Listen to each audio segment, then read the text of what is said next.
ഇന്ന് എനിക്ക് കുറച്ച് മഷ്റൂംസ് കിട്ടിയിട്ടുണ്ട് കേട്ടോ. അത് ഞാൻ ചെറുതായി കഷ്ണങ്ങളായി നുറുക്കി വെച്ചിരിക്കുകയാണ്. നമുക്കൊരു മസാല ഉണ്ടാക്കാം.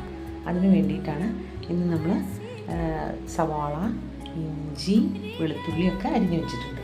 എളുപ്പത്തിലുണ്ടാക്കാൻ വേണ്ടിയിട്ടാണ്. ഇതെല്ലാം കൂടി ഒരുമിച്ച് ഞാനൊരു ചീനച്ചട്ടിയിലിട്ടിട്ട് നന്നായിട്ടൊന്ന് വഴറ്റിയെടുക്കാൻ പോവാണ്.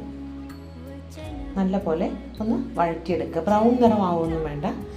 നമ്മൾ തമിഴിൽ പറയുമല്ലോ കണ്ണാടി പരുവന്ന ആ രീതിയിൽ ഉള്ളി ആയാൽ മതി. അത്രയ്ക്ക് ആയി കഴിഞ്ഞാൽ പിന്നെ നമുക്കത് അരയ്ക്കാം. ഇനി കുറച്ച് എണ്ണ ഒഴിച്ചിട്ട് അതിലേക്ക് തക്കാളി, പച്ചമുളക്, അല്പം മുളക് പൊടി, കുറച്ച് മഞ്ഞൾപ്പൊടി എല്ലാം ഇട്ടിട്ട് നന്നായിട്ടൊന്ന് വഴറ്റിയെടുക്കുക. ഇനി അല്പം ഗരം മസാലപ്പൊടി അതിലേക്ക് ഇട്ട് കൊടുക്കാം. അല്പം മല്ലിപ്പൊടി കൂടി ഇടണം.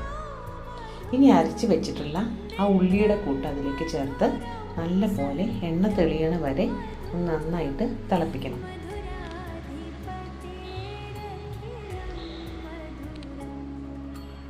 ഇപ്പോൾ ഒരുവിധം വെന്തിട്ടുണ്ട്, നന്നായി വെന്തിട്ടുണ്ട്. ഇനി അതിലേക്ക് ഉപ്പ് ചേർക്കുക.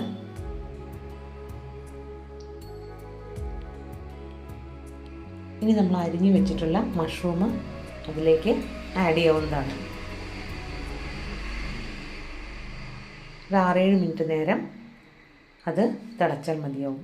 നിങ്ങൾക്ക് വേണമെങ്കിൽ കുക്കറിൽ വെയിറ്റ് ഇടാതെ ഒരു 5 മിനിറ്റ് നേരം ഒന്ന് തിളപ്പിക്കാവുന്നതാണ്. വേഗമാവും. അപ്പോൾ ഇത് ഞാൻ ഇപ്പോൾ മൂടി വെച്ചിട്ട് ഒന്ന് വേവിക്കാൻ പോവുകയാണ്. കണ്ടോ, നല്ലപോലെ വെന്തു. ഇനി അല്പം മല്ലിയിലൊക്കെ വിതറിയാൽ മസാല റെഡിയായി.